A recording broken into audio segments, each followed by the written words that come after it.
A paz do Senhor! Hoje é sábado e nós vamos fazer mais uma leitura da Bíblia e eu tô muito feliz. Vocês estão felizes? Eu estou muito feliz porque hoje a gente inicia o segundo livro das Crônicas. Yes, gente!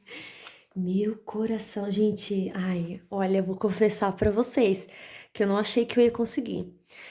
Eu tô me esforçando, né, como vocês sabem, todo dia fazendo a leitura.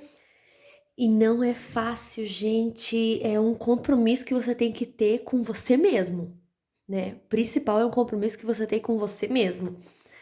E olha só quantos livros a gente já leu, tá?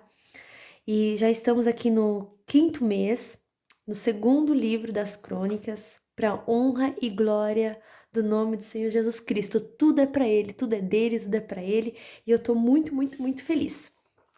Então, hoje nós vamos ler 4 capítulos, 1, 2, 3 e 4, tá bom? Vamos lá então. Capítulo 1. Salomão pede sabedoria a Deus.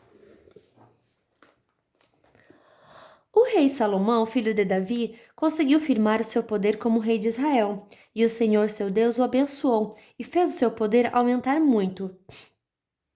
Salomão ordenou a todos os comandantes de 1.000 soldados, aos de 100 soldados, às autoridades do governo, aos chefes de família, enfim, a todos os israelitas, que fossem com ele até o lugar de adoração que ficava em Gibeão. Nessa cidade estava tendo a presença de Deus, que Moisés, servo do Senhor, havia feito no deserto.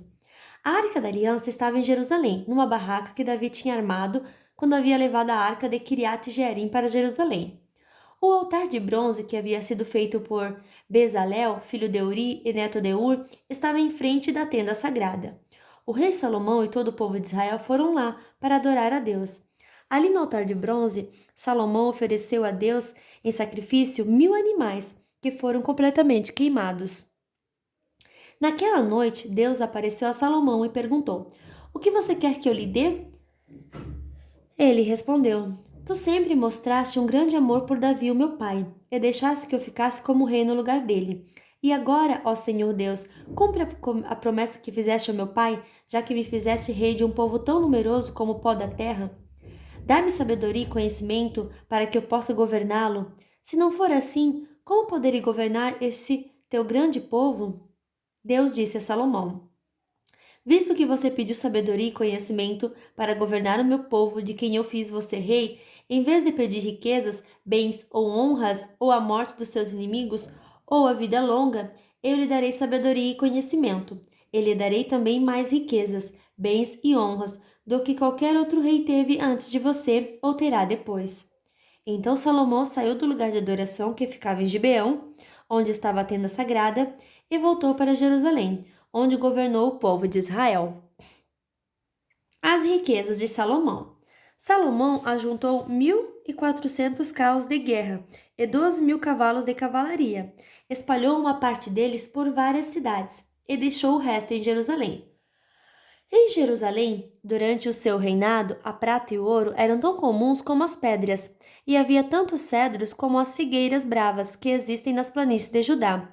Os agentes do rei controlavam a importação de cavalos de Musri e da Cilícia, e a importação de carros de guerra do Egito.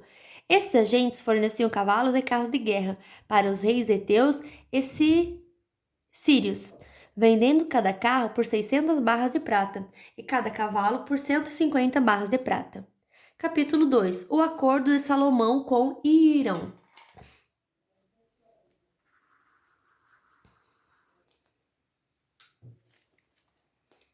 O rei Salomão resolveu construir um templo para a adoração de Deus, o Senhor, e também um palácio para si mesmo. Alistou 70.000 homens para carregarem o material e 80.000 para cortarem pedras nas montanhas, e colocou 3.600 chefes para dirigirem o trabalho. Depois mandou a Irão, rei de Tiro, a seguinte mensagem: Você vendeu ao meu pai, o rei Davi, cedros para que ele construísse seu palácio. Agora faça o mesmo comigo. Estou pronto para construir um templo onde o Senhor meu Deus será adorado. Será o lugar santo, onde queimaremos incenso cheiroso em adoração a Deus. E lhe apresentaremos sempre os pães sagrados. Todas as manhãs e todas as tardes ofereceremos em sacrifício animais que serão completamente queimados. Faremos a mesma coisa nos sábados, nas festas da lua nova e nas outras festas em honra do Senhor nosso Deus.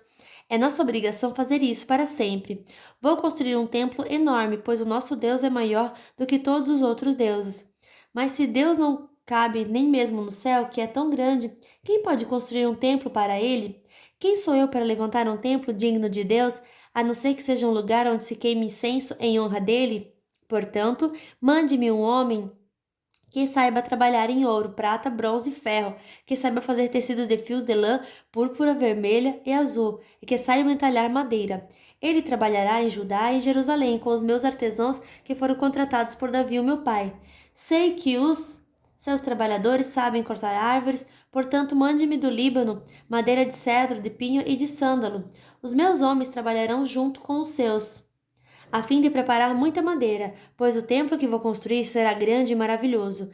Para que os seus trabalhadores que vão cortar as árvores, eu fornecerei 2.000 toneladas de trigo, 2.000 toneladas de cevada, 400.000 litros de vinho e 400.000 litros de azeite. Em resposta,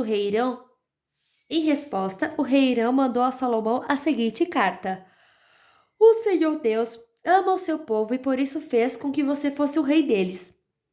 Louvado seja o Senhor, o Deus de Israel, o Criador do céu e da terra. Louvado seja Deus que deu ao rei Davi um filho tão cheio de sabedoria, tão inteligente e prudente, que vai construir um templo para Deus e um palácio para si mesmo.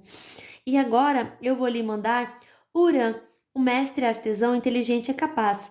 A sua mãe pertencia à tribo de Dan e seu pai era da cidade de Tiro.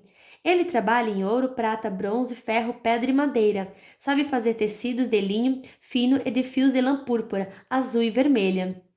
É perito também em obras de entalhe e sabe executar qualquer desenho que lhe seja apresentado. Ele trabalhará com os seus artesãos e com os artesãos do rei Davi, o seu ilustre pai. Eu peço que você nos mande o trigo, a cevada, o vinho e o azeite que prometeu. Nós cortaremos nos montes Líbanos todas as árvores que você precisar. Levaremos as toras até o mar, faremos jangadas com elas e as levaremos por mar até o porto de Jope. Dali você as levará para Jerusalém. Os preparativos para a construção do templo. O rei Salomão fez uma contagem de todos os estrangeiros que moravam em Israel, como Davi, o seu pai, tinha feito. Havia no país 153.600 estrangeiros. Salomão separou 70.000 deles para carregar o material, 80.000 para cortar em pedras das montanhas e 3.600 como chefe para dirigirem o trabalho. Capítulo 3. A construção do templo. Salomão começou a construir o templo do Senhor Deus em Jerusalém, no Monte Moriá, onde Deus havia aparecido ao rei Davi, o pai de Salomão. O lugar que Davi tinha escolhido era o terreiro de malhar trigo de Araúna, o Jebuseu. Salomão começou a construção no segundo mês do 4º ano do seu reinado. O templo que Salomão construiu media 27 metros de comprimento por 9 de largura, de acordo com o padrão antigo. A sala de entrada tinha 9 metros de largura, que era a mesma largura do santuário, e a sua altura era de 9 metros. Salomão revestiu de ouro puro o lado de dentro da sala. Ele forrou de madeira de pinho o lugar santo, revestiu de ouro puro a madeira e fez entalhes de figuras representando palmeiras e correntes. Enfeitou o templo com pedras preciosas e com ouro do país de Parvaim. Revestiu de ouro as vigas, os batentes, as paredes e as portas do templo. E mandou gravar figuras de querubins nas paredes. A sala interna, isso é, o lugar santíssimo, media 9 metros de comprimento por 9 de largura, que era a mesma largura do templo. Para revestir as paredes do lugar santíssimo, foram usados mais de 20.000 quilos de ouro. O ouro usado para dourar os pregos pesava mais de meio quilo, e as paredes das salas de cima também foram revestidas de ouro. Salomão mandou fazer 2 querubins de madeira, que foram folheados a ouro, e os colocou no lugar santíssimo. Cada querubim tinha 2 asas, e cada asa media 2,20 m e 5 centímetros de comprimento. Os querubins estavam com as asas estendidas, de maneira que a asa de uma tocava numa parede e a asa do outro tocava na outra parede. E no meio da sala, a asa de um tocava na asa do outro. Portanto, as asas se estendiam por 9 metros. de uma parede à outra. Os querubins estavam de pé, olhando para o lugar santo. Salomão mandou fazer uma cortina para o lugar santíssimo. Era tecida de linho fino, e de fios de lã azul, púrpura e vermelha, e bordada com figuras de querubins. As duas colunas. O rei mandou fazer 2 colunas, cada uma medindo 15 metros e meio de altura, e as colocou em frente do templo. Cada coluna tinha no alto um remate de 2,20 metros de altura. O alto das colunas era enfeitado com um desenho de correntes entrelaçadas e de romãs de bronze, que eram em número de 100. As colunas foram postas na frente da entrada do templo. A que ficava no lado sul se chamava Jaquim, e a que ficava no lado norte se chamava Boaz. Capítulo 4. Os objetos do templo.